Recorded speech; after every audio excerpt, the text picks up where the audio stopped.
चांदनी रात में राजा सूरज अपने महल की छत पर शाही पलंग पर ठंडी ठंडी हवा के बीच सो रहा था कि तभी एक आहट से उसकी आंख खुल गई।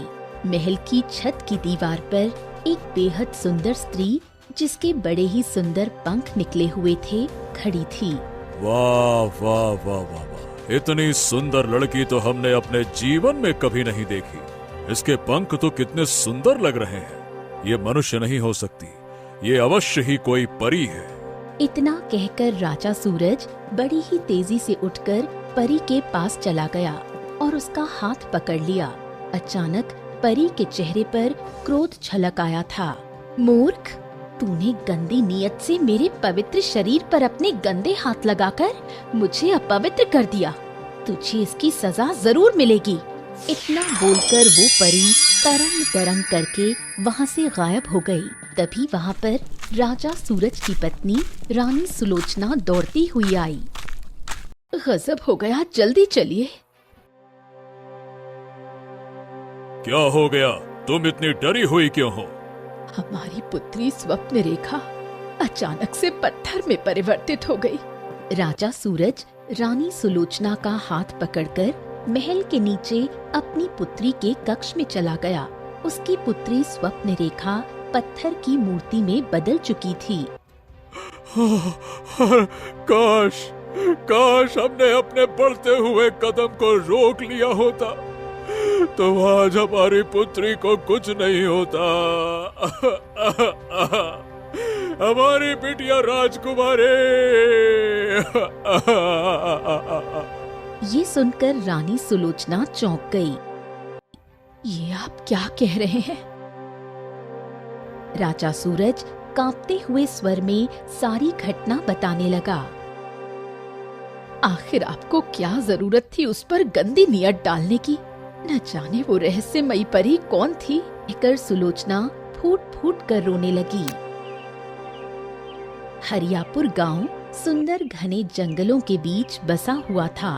उस गांव में सुखदेव नाम का एक गरीब लकड़हारा अपनी पत्नी राधा, पुत्र अर्जुन और पुत्री विद्या के साथ रहा करता था।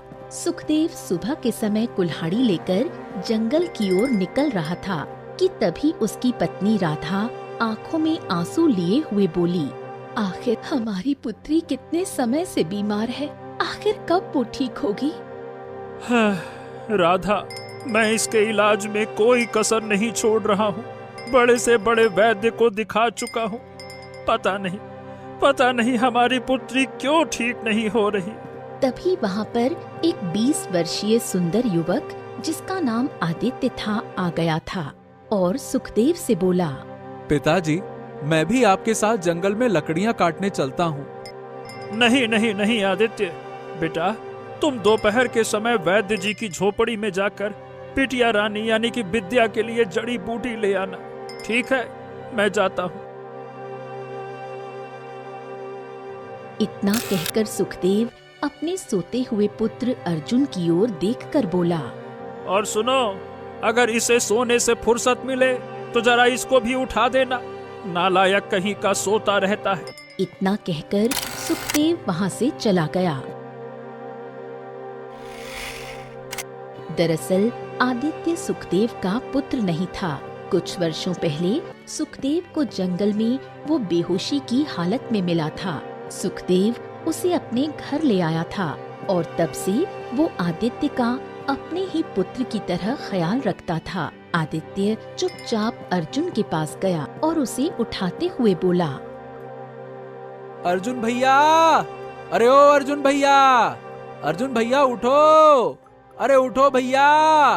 अर्जुन उठ गया और उठते ही एक जोरदार थप्पड़ आदित्य के गाल पर मारते हुए बोला, अरे कितनी अच्छी नींद आ रही थी, तेरी हिम्मत कैसे हुई मुझे उठाने की? हाँ? ये सुनकर अर्जुन की माँ राधा बुरी तरह से क्रोधित हो गई। तेरी हिम्मत कैसी हुई आदित्य पर हाथ उठाने की? अरे वो तो बेचारा तुझे केवल इस वजह से उठा रहा था क्योंकि तेरे पिता उसे कहकर गए थे। अर्जुन गुस्से से उबलता फूंकता बाहर चला गया। इसकी बात का बुरा मत माना करो बेटा, थोड़ा गुस्से का तेज है। आहा, कोई बात नहीं ना माँ, भैया हैं, बड़े भैया हैं, वो मुझे एक नहीं 2-4 मार सकते हैं। मुझे भैया की किसी बात का बुरा नहीं लगता। अच्छा माँ, मैं वैद्य जी के पास जा रहा हूँ, है ना? आदित्य वैद्य जी के पास चला गया था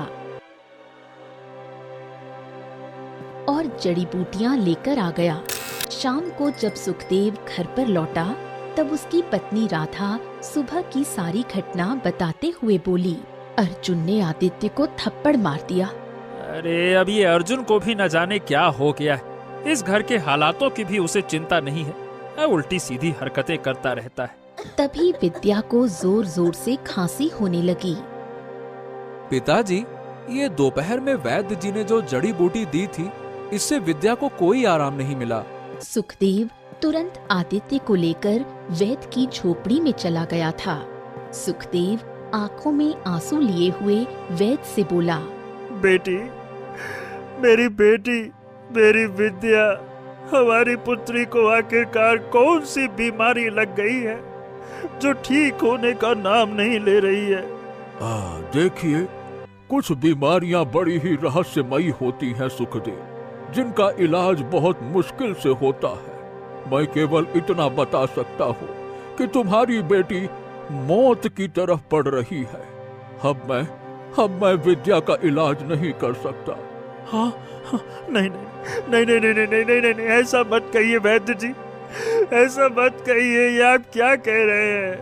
हाँ, सुनो, मैं क्या कहता हूँ। यहाँ पास के ही जंगल में एक साधु महाराज बैठते हैं। तुम्हें साधु महाराज के पास जाकर उनसे मिलना चाहिए। अच्छा, ठीक है, मैं जाता हूँ।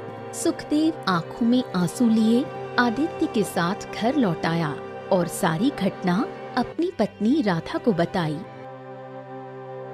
मैं अपनी बेटी विद्या को मरते हुए नहीं देख सकती। अब तो केवल साधु महाराज ही कोई चमत्कार कर सकते हैं राधा। अगले दिन सुखदेव ने बैलगाड़ी में अपनी बीमार पुत्री विद्या को बैठाया और अपनी पत्नी राधा के साथ खुद भी बैठ गया। तभी अर्जुन वहाँ आ गया। पिताजी, आप ये कहाँ जा रहे हैं? अरे जो काम तुझे करना चाहिए था वो आदित्य कर रहा है, और तू इस घर का बड़ा बेटा होने का फर्ज नहीं निभा रहा और ऊपर से पूछ रहा है जा कहाँ रहे हैं। अरे चल दफा हो जा यहाँ से, तुझे बताने की कोई जरूरत नहीं है, चल जा यहाँ से। इतना कहकर सुखदेव आदित्य से बोला, अरे बेटा चलो चलो, तुम बैलगाड़ी को आगे बढ़ाओ, जंगल की तरफ ले चलो, चलो बेटा। बैलगाड़ी एक घने वृक्ष के सामने रुक गई, जहाँ पर एक साधु बैठा हुआ था। हाँ, साधु महाराज, प्रणाम साधु महाराज, मेरी मदद कीजिए साधु महाराज। ओम नमः शिवाय, नमः शिवाय। मैंने सारी चीजें देख ली हैं। तुम्हारी पुत्री वाकई में मृत्यु के बहुत करीब है। सुखदेव, मेरी बेटी की बीमारी सामान्य नहीं, उसका जीवन एक अदृश्य बंधन में बंध गया। उसी बंधन ने दूर राज्य में राजा सूरज की पुत्री को पत्थर बना दिया है। क्या हमारी बच्ची की बीमारी और राजकुमारी का पत्थर बनना एक दूसरे से जुड़ा है? हाँ, दोनों की आत्माएं एक ही तंतु से बंधी हैं। जब एक की पीड़ा बढ़ती है तो दूसरी का हृदय पत्थर बनता है। अब उन्हें बचाने के लिए एक ही मार्ग है, अमृता झील का जल। इतनी देर में आदित्य जो इतनी देर से ये सब बातें सुन रहा था, वो बोला, महाराज, मैं उस झील तक जाऊंगा, चाहे जान चली जाए। इस सब के बाद वो सब अपने घर वापस चले जाते हैं और आदित्य सीधा राजमहल में जाता है, जहाँ राजा सूरज और महारानी सुलोचना बैठी थी। कौन हो तुम युवक? इस संकट के समय यहाँ कैसे आए? महाराज, मैं आदित्य हूँ, एक साधारण लकड़हारे सुखदेव का पुत्र। मैं आपके पास एक संदेश लेकर आया हूँ, एक साधु महाराज की ओर से। साधु महाराज का संदेश? उन्होंने क्या कहा? उन्होंने बताया कि आपकी पुत्री और हमारी बहन विद्या दोनों एक ही शक्ति के बंधन में हैं। दोनों की आत्माएं एक साथ बंध गई हैं। जब एक पीड़ित होती है तो दूसरी पत्थर बन जाती है। आपको तोड़ने का एकमात्र उपाय है अमता झील का जल। अमता झील? वो तो पौराणिक कथा मानी जाती है, क्या वो सचमुच अस्तित्व में है? हाँ महाराज, साधु महाराज ने कहा कि केवल वही व्यक्ति जो निस्वार्थ प्रेम से भरा हो वो उस झील का मार्ग देख सकता है, और मैं यह करने निकला हूँ अपनी बहन और आपकी पुत्री दोनों के लिए। ये सब सुनकर सूरज की आंखों में आंसू आ जाते हैं। तू हमारे लिए देवदूत बनकर आया है। अगर सचमुच तू झील तक पहुंच गया तो राजवंश तेरा ऋणी रहेगा। बेटा, भगवान तुझे आशीर्वाद दे और मेरी पुत्री को जीवन दे सके ऐसी शक्ति तुझे मिले।